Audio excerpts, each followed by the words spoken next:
And now, from beyond our dimension, this is the JeffMara podcast.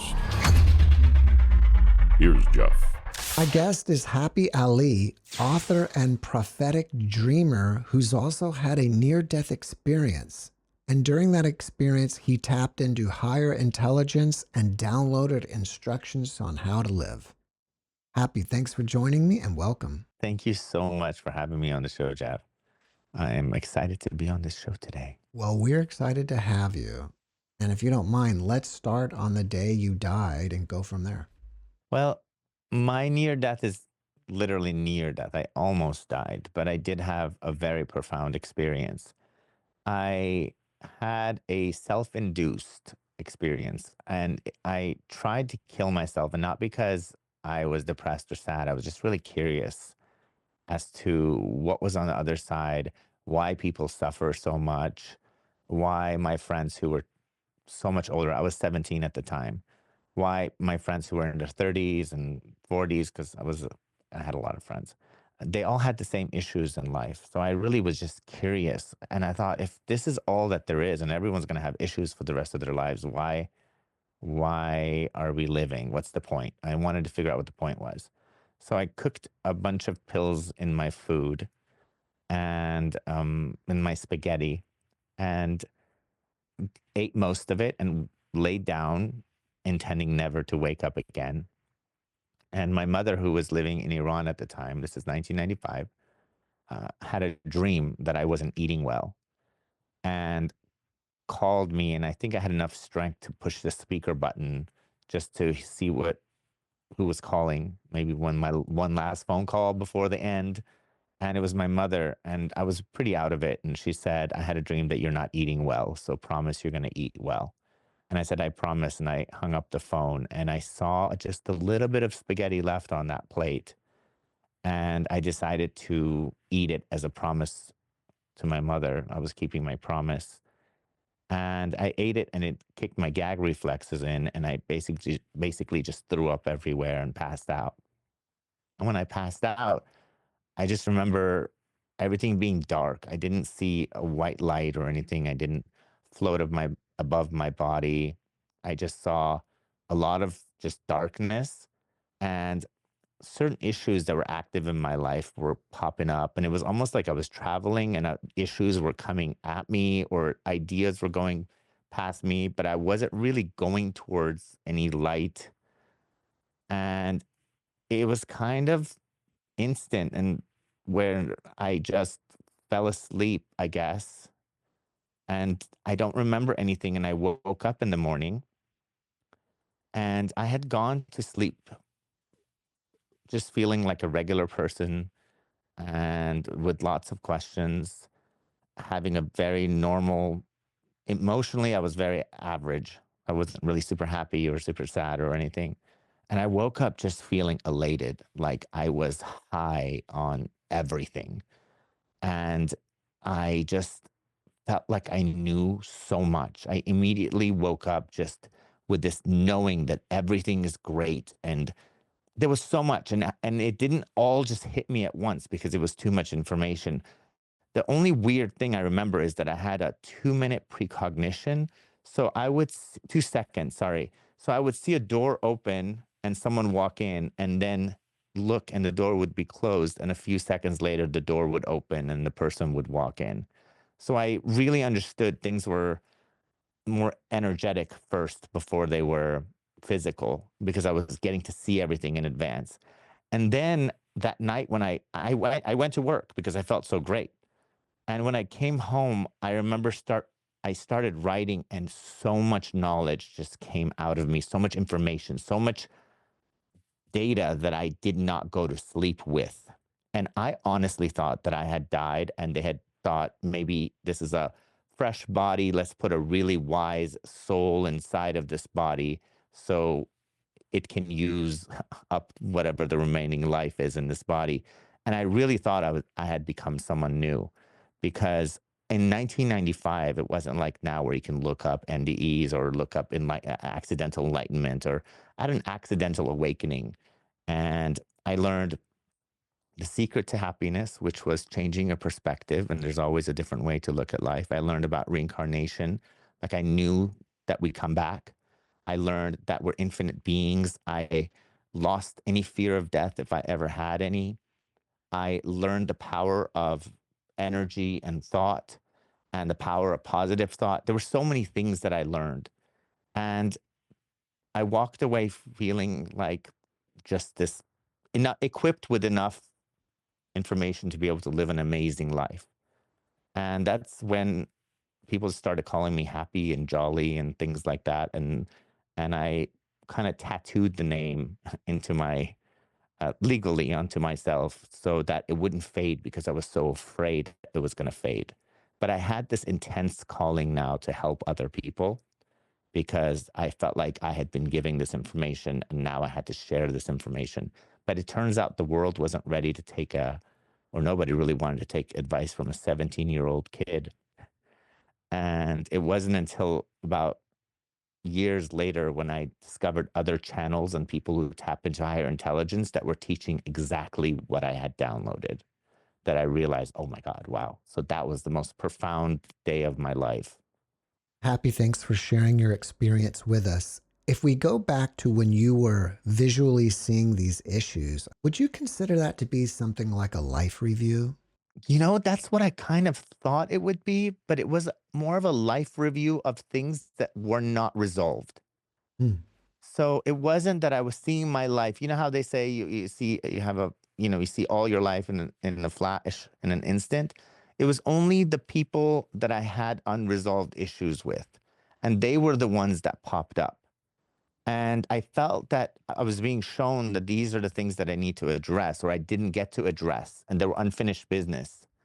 And as soon as I, kind of got grounded after coming back, those are the people I reached out to kind of clear the air and fix all those issues. Because I realized I was holding on to something and not really giving it enough attention, something negative, and I needed to fix it. And I really, from that point on, I've made sure to keep a positive relationship with almost everyone and not to hold on to resentment and let go. Because, God, I wrote a book that night. The next day it turned into a book, and it was all about all these things about how much choice we have in our lives, and how you need to be light body, and you need to let go of anything that's you're holding in, because if you are holding it in, you're basically attracting that into your life. And I think that's why I saw the visuals, and that was kind of the beginning of my spiritual journey. After your NDE, you have this ability of precognition. Did you get any other abilities? I have always been a master manifester, which means I can think and create it. That's why I became a teacher of manifestation. My intuition has always been really great, and that's why I teach intuition. But I became a verified prophetic dreamer as time went by, because I guess it runs in my family, or we nurture that part of us in our family. And I think that's my biggest superpower that I have. But I don't know. I don't think it was the NDE that gave me that specific ability. It was the fact that my family really nurtured that concept, and we were open to discussing what we saw in our dreams. As you heard, my mother had a dream that I wasn't eating well when I was having my NDE.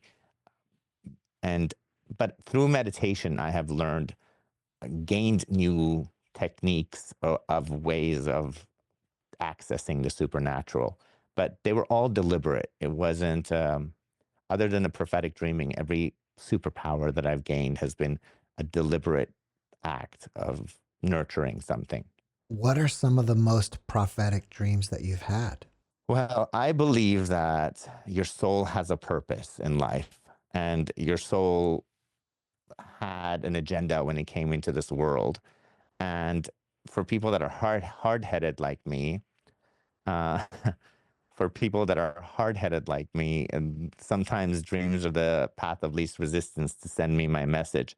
The first one that was so profound that changed the trajectory of my life was when I was 30 years old, and I was a gay guy, single, partying all the time, and really no no objective in life. Just kind of, I gave up on trying to save the world and was a makeup artist and just having a lot of fun. And I had a dream. And in the dream, I remember this voice telling me that I was going to have a son. And I was arguing with the voice because I said, hey, I'm gay and I can't just have a baby. And they showed me my lesbian best friend who was 9 months pregnant, and she was going into labor with my child, apparently. And I was about to ask her to take her to the hospital. And then her wife comes around from behind her and says, Happy, I got this, and reaches in, hands me the baby, and says, this is your son. His name is Cyrus. And I hold this baby, and it was probably the most amazing emotion I'd ever felt up until that point because it was so real. And I woke up the next day, called my best friend up and said, hey, we had a baby. It's a boy. And she said, well, we're maybe thinking about having a baby, but we don't really want to know the father. So that's out of the question. And then later they came to me and they said, hey, will you do this with us? And I said, it's already done. I've already seen it. And it's going to be a boy. And I don't want to tempt fate. So I want to do it turkey baster style at home. Like I'll give you something and then you just do whatever you want to do with it. And 3 tries and we had a son and we named him Sky. And that was the thing that changed my life because I became a father. And I adopted his sister, which was my goddaughter at the time. So now all of a sudden I have a family. And that really changed my life. And then 4 years later, I had a dream that 2 people close to me died. In the dream, it was my father and a different best friend. And I woke up and I knew that it was real because I was rummaging through their clothes, trying to like figure out they should wear for the funeral. I saw the funeral. There was so much detail. And I woke up and I told my best friend, I said, someone's going to die. And she's like, you and your dreams, Happy. And I thought, well, me and my dreams, that's how we ended up with a kid and our family. And 2 months later, I had another dream of a car accident. And that day, my son, my daughter, and my best friend were in a car and they got into a car accident. And my son and my best friend both died in the car crash. And some people say, oh, I would never want to be a prophetic dreamer. You get to dream that. But it was really comforting because when you lose your child in an accident, I mean, my best friend as well, we were best friends for 18 years, but the child thing trumps everything else. When you lose your child in an accident, having seen it in advance and knowing that it was already energetically happening way in advance before it actually happened physically made it feel like it was not an accident. It was on purpose. So it was soothing in some way. And then that night, now by that time, I'm literally the official prophetic dreamer because I told everyone about the death dreams and I had proof because I would post everything on Facebook and there was text messages. So now everybody believed in my little superpower. And that night, I went to the hospital expecting to see at least my dead son's body or something. And he was already in the morgue, I guess. Or if he was even there, I don't even know where he was. And I asked my family to give me some sleeping pills because I wanted to find out what was happening. I figured if I go to sleep, I'll get some messages. And that was the night that I officially started communicating with my son and a few weeks later with his mother. And it was like literally like I would go to sleep and get information, have a full on conversation and come back. And it was years of that. So I really became comfortable communicating with dead people, which for me at that time was very needed. And I got to have a very different grief experience than other people that were grieving because I got to see them. And in the first night, my son said, don't worry about my sister or my daughter, his sister, my daughter. She was in critical care. She was in a coma. And he said, she's going to be fine and I'm fine. And slowly after that, he would guide me when I was going to see his body, where the bruises were going to be. I got to see that in advance. And he was like, I'm okay. And I literally saw where the bruises were. And soon he said, "You're having another baby." And I thought, no, that's not going to happen. My baby maker's dead. I just got into UCLA for my psychology degree. Literally the day after he died, I got into UCLA. And I changed my career. I decided to pursue my career because of my son, because I was having now a legacy of some sort I wanted to leave behind. And basically, he said, "You're having another kid." And I thought, there's no freaking way. First of all, I don't want to go through this pain. And I don't want to do it. And then he kept showing up and then showing me this new kid with curly haired kid. And I remember in a dream, I was holding my curly haired son, and there was the straight haired son outside of the pool. And I thought that was my dead son because it looked like him. But a year and a half later, I ended up having twins. And with, I think, just pure magic, like money showed up, everything just showed up. And I was guided through the process by my dead son the entire time. And that was one of the things that he did. And that was only when I was sleeping, because I did get to communicate with him a lot when I was awake as well. Oh, I was just going to ask, do you only communicate with him during dreams? But how do you do it when you're awake? So I'm something that's called a clairsentient, which means I feel stuff. There's the outer senses, that we have, sight and smell and touch and all that stuff. And then we have the inner senses, people that can see are clairvoyant, clairaudient, clairsentient, claircognizant.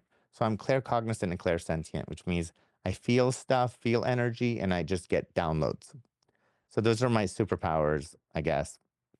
And about a year before the accident, I had decided to just fine tune whatever skill that I had. And I did this 4-day meditation retreat in my own room. I just locked myself in and just gave myself enough food to last me the whole time, and meditated all day. And by the end of the 4th day, I would be able to physically feel stuff, energy. And I didn't really think anything about it until after my son died. And I was miserable because I was asleep and I would see my son and I would wake up and he'd be dead. And I was a walking, crying machine. And one day, he just jumped into my body and I could feel these goosebumps, but they were goosebumps times 10 all over the body that would not go away. And they brought this feeling of joy. And it was the first time I smiled. And it was about 10 minutes of it that I was feeling it for the first time. And I said to him, because, one of his mothers was still alive because they were a lesbian couple. And I said, "Hey, I, first of all, let me explain how I would communicate. I would ask a yes or no question. And if the answer was yes, he would buzz really heavy. And if it was a no, the feeling would go away. Like the goosebumps would go away for a second. And the maybes were just if nothing really happened, I guess. But after really talking to him and making sure he was okay, and him him answering me my questions, I said, I'm going to call your mom." So, and then I started texting her actually because she was at work. And then I said, "Hey, Sky's here with me." And then she was asking questions, and then he would buzz and I would respond to her. And that was kind of the beginning of feeling someone in my body.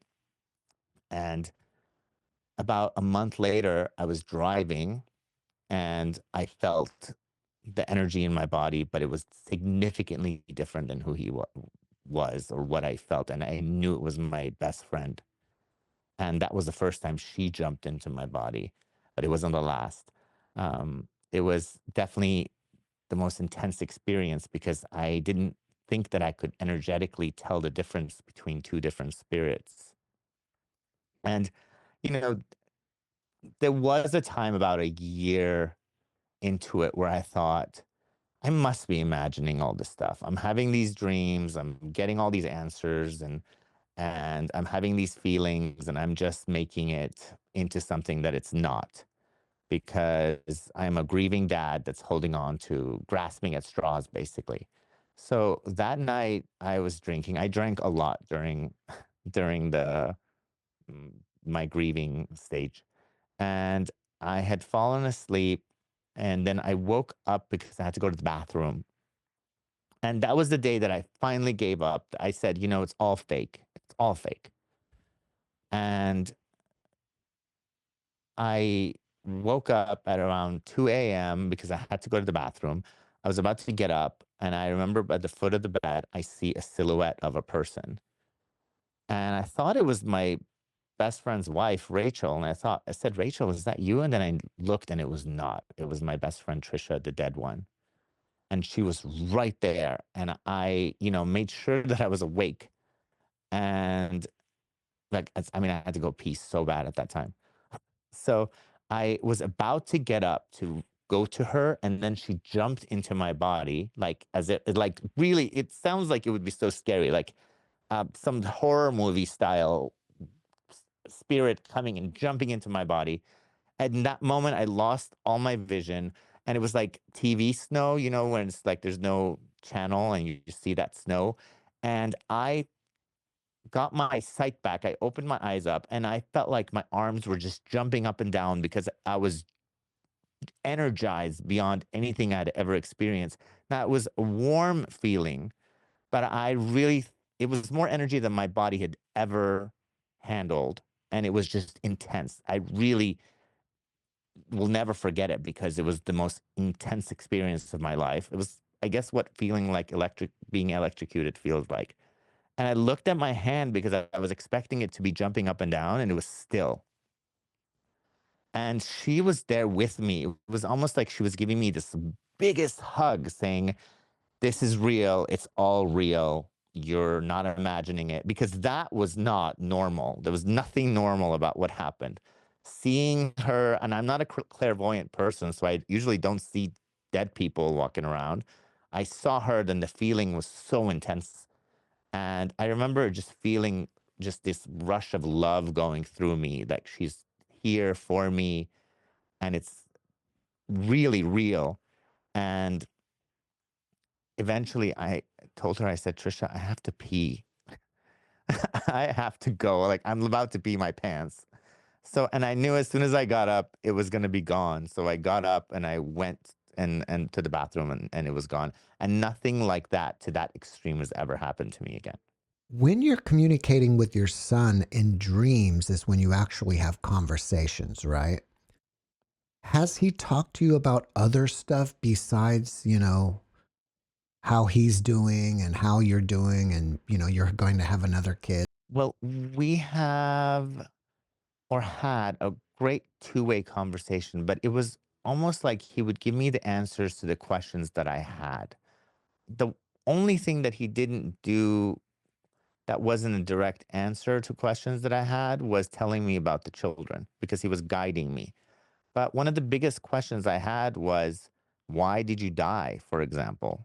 And I asked both of them the same question, and both of them immediately gave me um, an answer that was very clear and very different as to why they had to die. And so that was one thing. And then another thing, which we can get into what they said, but another thing was, because he was 4 years old and we were communicating, shortly after he died, he sent me this email in a dream, because it was like written, but he was reading it. And there was also a visual of him at the same time, and said, if you want to communicate with me, I want you to know that I'm no longer 4 years old. That was my body. Think of me as someone in their prime, in their 30s, like 34 years old. And if you're looking for me, if you're trying to contact me, look for someone that's around 34 in their optimal age, at their, a height of our peak as physical beings. And that was really groundbreaking for me, because I never even thought about that concept. And years later, I was at a John Edwards. He was a medium. He's a medium. And one of my friends dragged me there for her mediumship practice. And he pointed at me and said, I pointed at my aisle in my corner and said, who died in an accident? Two people. And I said, me. And he was like, is your son? I said, yes. He said, he just wants to let you know that when he visits you as a adult, not as a child. And I was like, well, tell me something I don't know. Because it was literally the dream. But I mean, he's shown me Another really cool thing I want to mention is that the last time he visited me, we spent hours together that day. It was, when dreams have different segments and they're completely unrelated. This was not. That's how I know they're real, because the segments don't change that way. He would even have to leave and then come back, and the dream felt like it was 10 hours long.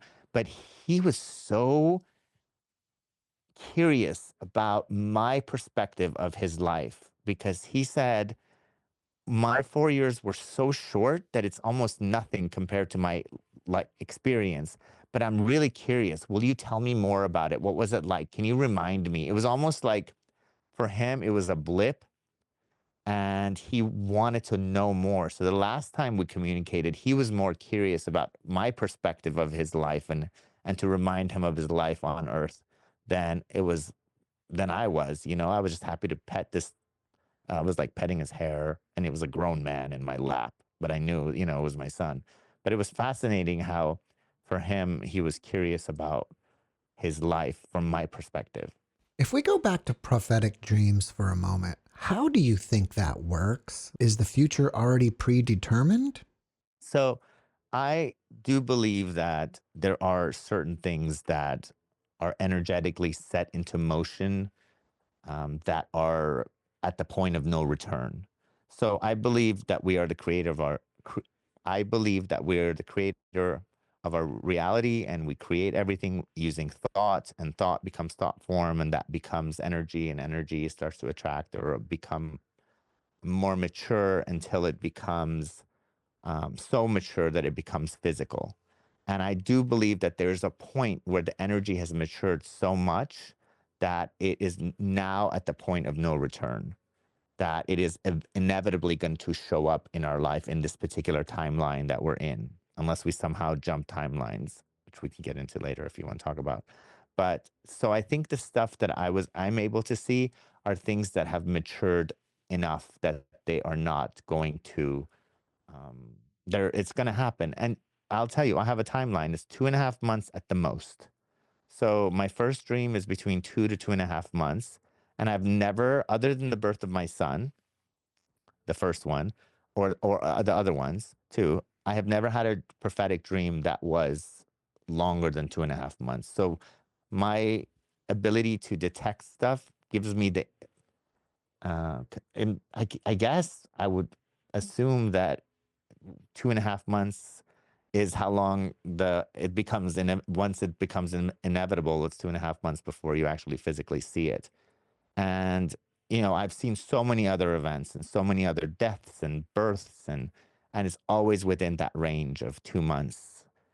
So I think that's the point of no return for my ability to perceive. Now, you might have different sensors, but I really do believe that we do create our reality. And a lot of times our dreams are just giving you a preview of what you're creating if you keep up what you're doing or how you're thinking or what you're believing. And most dreams are that. First, they tell you what you've been doing or how you've been doing emotionally. And then once you start seeing a repetition, or something keep showing up over and over and over again, that's usually the dreams showing you that this is what you're creating. Let's say it's in the 50% creation point or 70%. And then once it hits 90%, it becomes a prophetic dream. So I think dreams are very complex. I wrote a book called The Intuition Bible, and I talk about every aspect of the inner world, and how you can tap into the inner world. And the dreams are the more complex ones, because there's so many different, you can tap into other dimensions. You can communicate with the dead. You can just have a dream just to process the subconscious thoughts that are going through. There's so many different levels. And dreams are very much like OBEs, which is out of body experiences. We have them every night. We jump out of our body every single night. But people that have deliberate out of body experiences are the ones who can do it on purpose and remember it. Did you tell us why your son and his mother died? I mean, you mentioned it, but I don't know if you gave the reason why. Did you? No, I didn't. So the first time was I was actually drunk again. And apparently I wrote a note to my best friend Trisha. And in the note, because I had it later, because it was in my, when I say note, I mean I wrote it on my phone's notes. And I wrote it. I said, "Hey, I'm with your family right now in Sacramento, and I live in LA, and everyone's together. You're not here. Why the heck did you leave?" I said, "Hell." And then I had a dream that she showed up, but she was on the phone, and she said, "Hey, you need to sit down and to explain why I had to go." And she said, "When I decided to come into this body, I had these aspirations and these goals. And then I ended up becoming a mother and a wife, and that was restricting my ability to play out what I came here to do. And when I looked into my future and my soul's purpose, you guys were not a part of it. So I had to leave so I can get back on my own trajectory or whatever her soul intended to do." And she said, "Please tell my wife this." So I woke up and the whole family's there. So I said, "Hey," she said, "we were not what she intended to live." And of course, I didn't realize I asked the question, and I went to my phone because I kept using my notes, and then I saw the question and I realized, oh, I asked the question. So she answered it. So that night I asked Sky, I said, "Why did you leave?" And he said, that same night after I fell asleep, he said, "I came into this world to bring certain people together, and I left in a way that it was going to put you guys on your path." So his coming in and going was very selfless, and her leaving was very self oriented. And when I look at it, it makes perfect sense. My best friend had this huge light that got dimmed after she got married. And my son brought my best friend's wife, Rachel, and my daughter, Faith, who I would have never been her father if had he not come. He brought us together. And then, because probably Trisha was going to pop out anyway. And when he left, or when he came and as he left, is what put me on my path personally. So I would have never been in the path of now being able to help thousands of people and teach happiness and joy and intuition and manifestation, all this stuff, had it not been for him. So all of that made perfect sense to me. And it was very logical. And I would have never really thought of that in consciously. It's amazing how we are all interconnected with each other. I would think, though, that this woman's wife didn't take it very well, that finding out that being married was the wrong choice for her. It was kind of like everything did make sense in retrospect. But of course, no, she did not want her son gone and her wife gone, and just because the wife decided to go on this journey. But the good thing is we were very spiritual. I'm very spiritual. We really believe in everything is meant to be. We believe that everything is meant to be, and we believe in everything. And it wasn't really hard for her to conceive that idea. And the cool part was she would go to psychics and mediums to talk to um, Trisha and get information. And when it would be time to ask or get information regarding me, like, "Do you have anything to say to Happy?" There were multiple mediums that said, "She's already in contact with him. So, no, there's nothing for us to relay to Happy." So that really did make her believe more in what I was saying, because I was receiving information, and, the person has to believe it. But she did believe everything. And she was in too much pain. I think she was in too much pain to even probably get hurt, but eventually, I'm sure. I think they should have split up long before, to be honest with you. Maybe she'd still be alive. You mentioned jumping timelines. What can you tell us about that? Jumping timelines is something that we have access to. So every time we make a specific decision or we transform in some way, we change the trajectory of the life that we were going to live. So every crossroads creates a new timeline. But generally, if you are living a life and you're not changing and you're not becoming anything different, your trajectory is pretty much set. And this is what's going to happen. And things that are already going to come into your life are going to come into your life. And things that are in the, point of no return, manifestation, maturity are going to come into your life. But they come into that specific timeline that you're already assigned to because, or you're created because of who you are.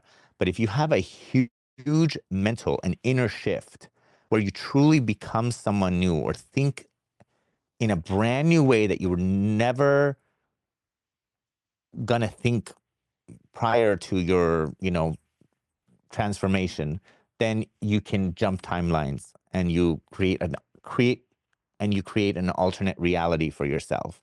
And that alternate reality, things that might have been inevitable for the other timeline are not necessarily inevitable in the new timeline. But we always have the option to jump timelines, but it takes a lot of transformation, inner transformation, because the world that we're living in is a reflection of who we are. So your world is a reflection of you, and my world is a reflection of me. And if I completely change who I am on the inside, my outside world will change as well.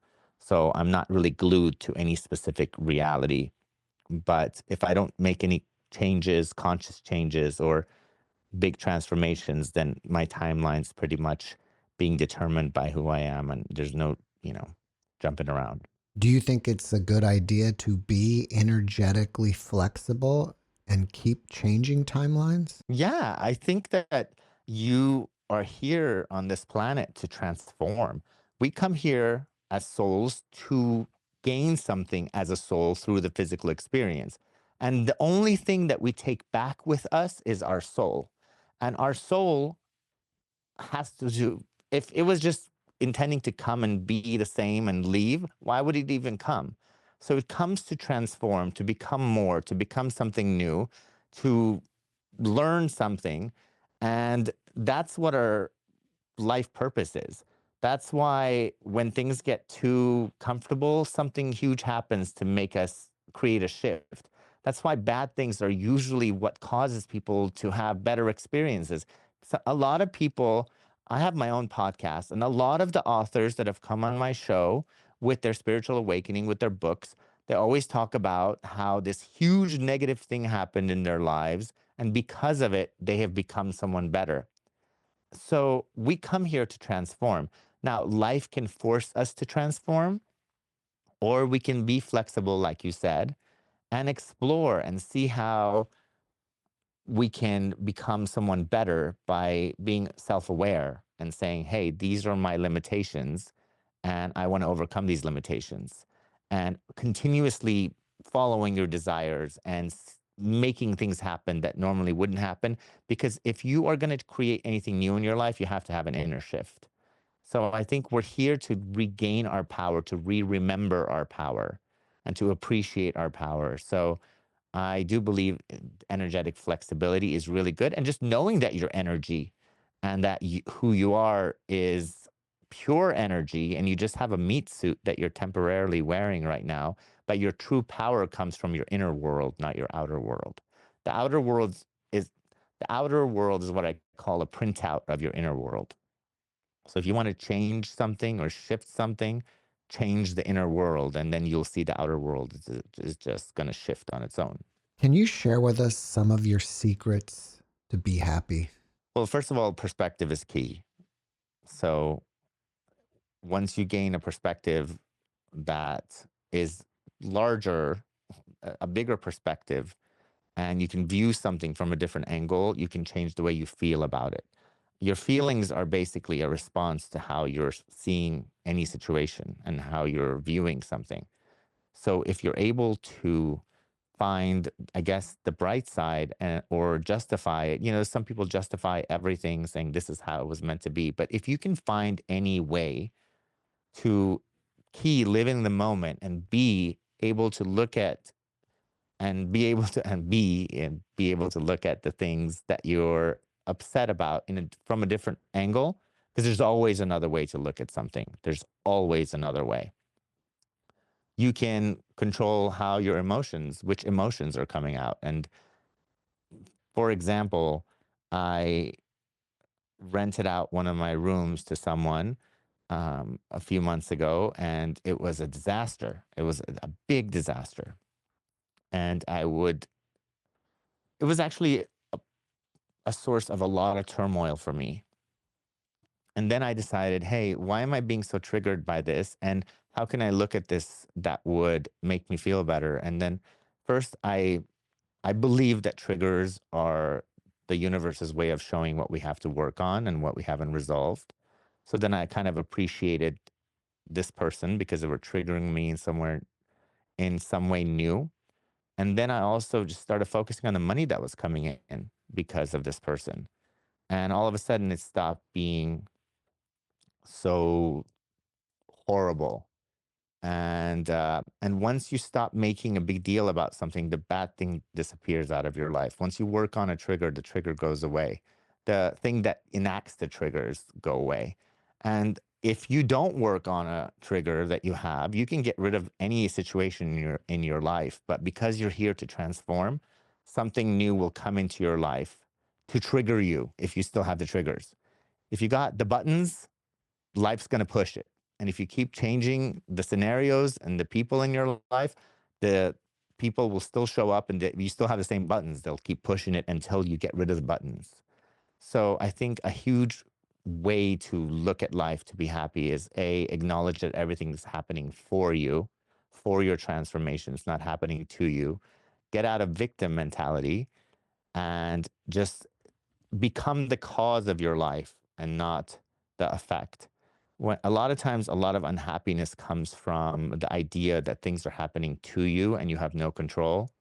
But when you acknowledge that you're an energetic being and that you're a magnet, basically creating things into your life, pulling things into your life, and everything's coming into your life because of you, then you can start choosing how you react to the world. And when you stop reacting and taking a moment and proacting, deciding how you're going to respond to the world, then you take matters into your own hand and people and scenarios come back at you as a response to how you decided to proact. So I think being a proactive person, being the cause of your life, changing your perspective in life, those things really play a huge role in your level of happiness and living in the now, right? Because if you're always living for the future, then you don't really ever experience joy. Since your book is titled The Intuition Bible, How and Why to Tap into Your Inner Wisdom, can you share with us how to trust our intuition? I'm just going to define intuition first, okay?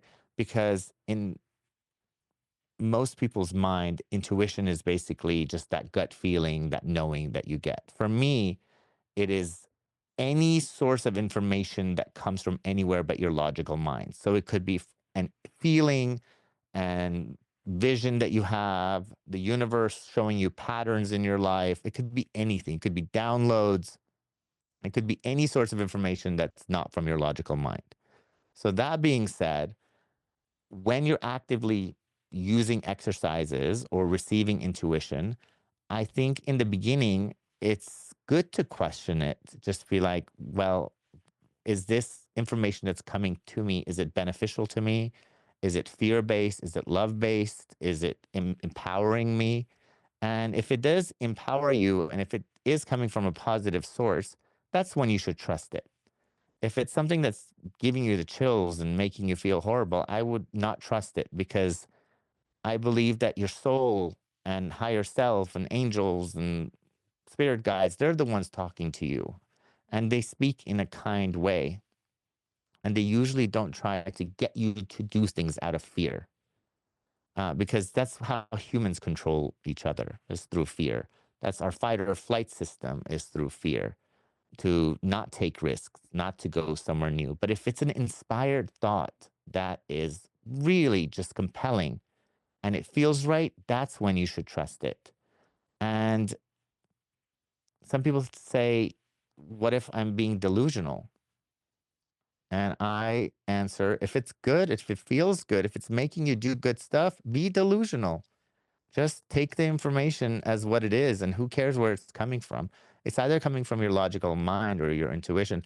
And if your logical mind is encouraging you and inspiring you, then good, listen to that. Maybe you don't even need to tap into your inner wisdom.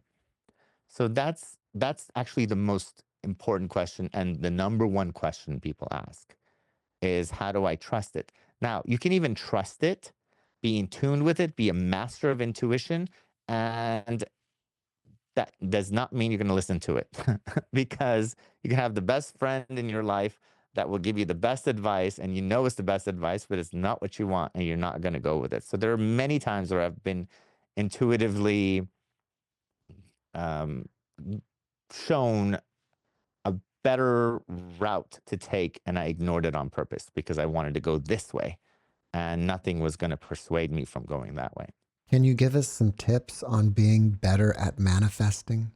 Ooh, manifesting is so fun. That's my favorite thing. I started getting into the teaching spirituality through manifestation. So the first thing you have to acknowledge is that you're only getting what you're putting out in the world, and you will never get anything outside of what you believe you deserve and what you believe to be true and possible.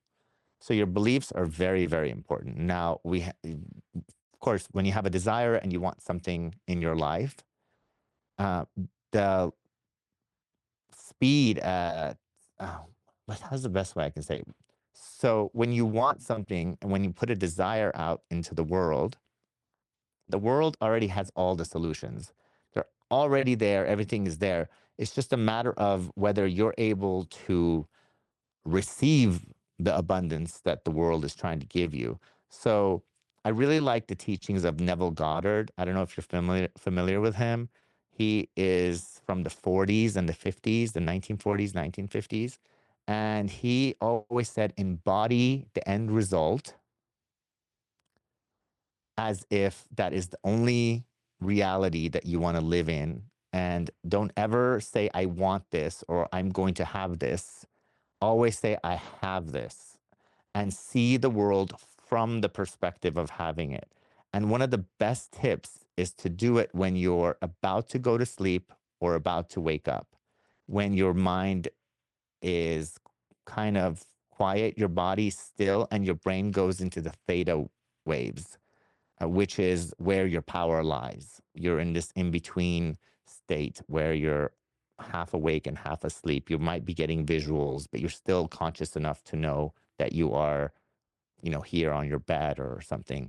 So you put yourself in a situation where you've already achieved what you want to achieve, and you look around and you see, what does it feel like? What does it taste like? um, what am I thinking? What does this person who already has all this stuff think? How do they feel? And you go through all the inner senses and your thoughts, and you do that over and over every morning when you wake up, every night when you go to sleep. And if you do it long enough, then when you're living your daily life, if it's different than what you've been visualizing and imagining at nights, it starts to feel uncomfortable, like that you're living a fake life when you're living your regular life. And when people want to have conversations with you about fact of what's happening in your life right now, you'll find yourself not wanting to have that conversation anymore because you're creating something that's becoming more real than your current reality. Now, the problem with most people is that they don't wait long enough for the thing to show up in their lives and they revert back. So if something is maturing and you've created it, you've got to give it time to show up in real life. And there's not going to be a lot of evidence of what you're creating other than how you're feeling while this is being created. And you got to commit to it and stick to it. And some people will get things in a day, some people in a month, and things that you have been resisting or are a little bit out of your reach might take a year or two. But if you stick it out, it's inevitable that what you're creating shows up into your life. And I am the perfect example. I live in a nice big house in Los Angeles, and I have had 4 children as a gay guy, and I drive a nice car. Like everything I've ever dreamt of is what I live. That's basically the evidence of my life because I know that it's all malleable and life is just energy. And I don't look at things as physical objects. I think of them as energy and that you can kind of create and hone. But if you don't believe in manifestation, you're still going to manifest. You're just going to manifest by accident. And if you don't believe you're worth something, you will never get it. And if you get it, you will sabotage it right out of your life. How do you overcome those limiting beliefs of not feeling worthy? The worthiness is really huge, but the way that I always tell people to overcome limiting beliefs is first acknowledging that it's a limiting belief. Because if you don't acknowledge that it's a limiting belief, you don't have anything to work with. Because until you acknowledge that it's a belief that you've picked up somewhere along your path, you kind of accept it as fact. And when you accept something as fact, that's just what you're going to get. So look at your life, see what aspects of your life you're not happy with, and then see what your beliefs are that are possibly holding you there. And I'll give an example. I'm very vulnerable when it comes to myself, and I share my deepest secrets, and there's nothing I really hold in. When it comes to myself, I'm Persian. I was raised in a very white environment where Persian was looked down upon, or my appearance was not what they wanted. And I'm 5'8", and everybody else I know I would hang around with is much taller. So there was a lot of inferiority complex. And I wasn't pretty enough. I wasn't good enough. And when I was younger, people would tell me how ugly I was or how hairy I was. And there were so many things that people would tell me because there was so much wrong with me because I was gay and I wasn't good enough and I couldn't play sports. There was so much that was embedded within me. And at the same time, my family moved to the United States when I was 10, and I lost everyone that I loved. So I had this abandonment thing that everyone that I love is going to go away. So all of these things were embedded in my belief system that I'm not good enough, I'm not worthy enough, I'm not pretty enough, I didn't have rich parents, like all the things that normally would create uh, self of, um, that would create a sense of lack or that you're not good enough. And I would change the way that I look, I would upgrade everything, but the outcome of my life would be the same because I was still feeling unworthy until one day I heard the term limiting beliefs, or what I call confining beliefs, because confining gives a better image of being trapped in a cage that you're putting yourself into by your beliefs. And once I realized that these are my beliefs and this is what I'm creating, I started looking at other people who had what I wanted that also had my flaws. And that started putting a crack in the foundation of my beliefs. So I said, oh, I could be Persian and this and that and all this stuff, and I could still have love in my life. So you find your belief, and then a great way is to compare yourself to other people that have what you want and have what you think is a drawback. A lot of successful women that I work with and are trying to find love, they tell me men don't like successful women. It's emasculating. And I say, what about Oprah? She's my perfect example. There are people like, I'm overweight and I can't find love. And I said, what about Oprah? There were so many things that people say, and everyone comes up with an excuse as to why they are not good enough and they're not worthy. And I remind everybody that you are the same as everyone else because you come from the same spark, divine spark that creates all things in this universe. And if you look at yourself as equal to every single human being and every single point of consciousness in this world, because we're all divine light, then you can start using that as your source of confidence. If I look in the mirror, I don't like what I see, close my eyes. I'm going to close my eyes and see, what do I feel? Who am I? And if I remember that I'm a spark of divine light, I'm God in human form, then I'm most likely, I then I'm more likely to believe in my worth. But the minute you start making excuses for yourself is the minute you should start acknowledging that you have limiting beliefs, because all excuses are limiting beliefs. And acknowledge them, and then I guess put a crack in their foundation and then replace them with something new. If people want to find out more about your book, should they go to a website or Amazon? Everywhere. They can go to any website, anywhere place where they sell books.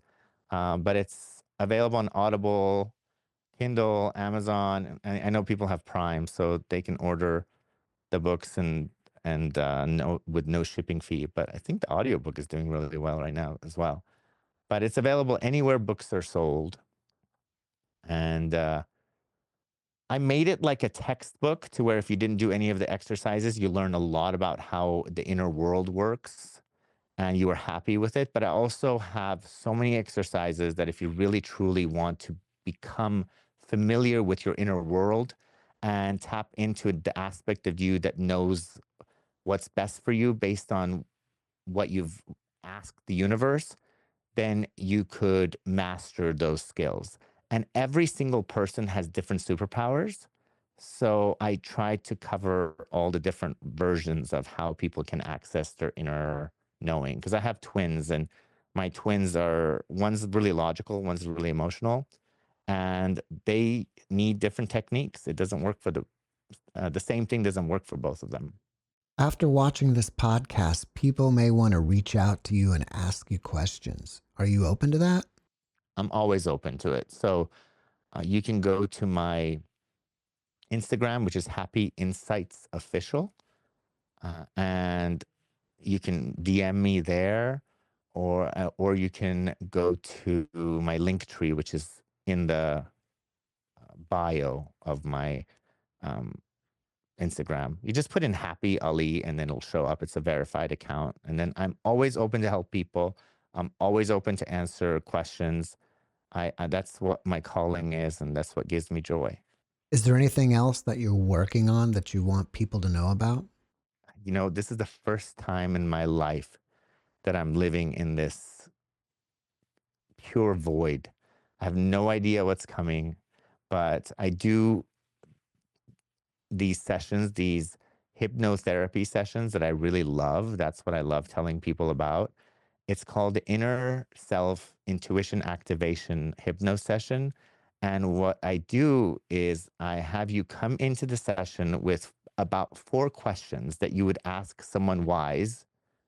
And then I take you as deep as you're willing to go in the session until you access the highest, wisest aspect of you that you have access to. And then I ask you your own questions. And then you answer them from a new perspective. And it is mind blowing how everybody knows exactly what the solution is to all their problems.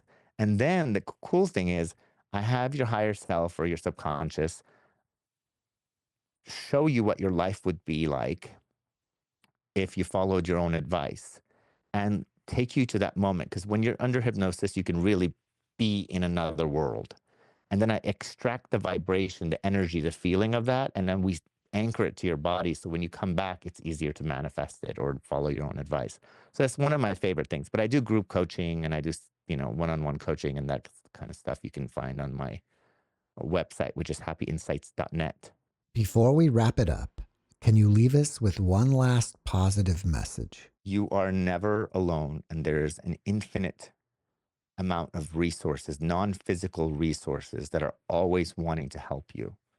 And there's always what I call an angel or a best friend or friend on the other side that wants to support you.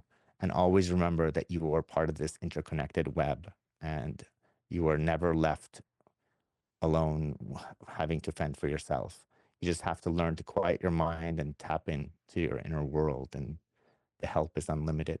Happy, thanks for your message, and thank you for being my guest. Thank you for having me. It was a pleasure. Thanks for watching the JeffMara podcast. I really appreciate you. Another way to show support is through YouTube memberships. And if you do, there are loyalty badges and other perks depending on your level of membership. All you need to do is click the join button underneath the video to find out more. Thank you for your support.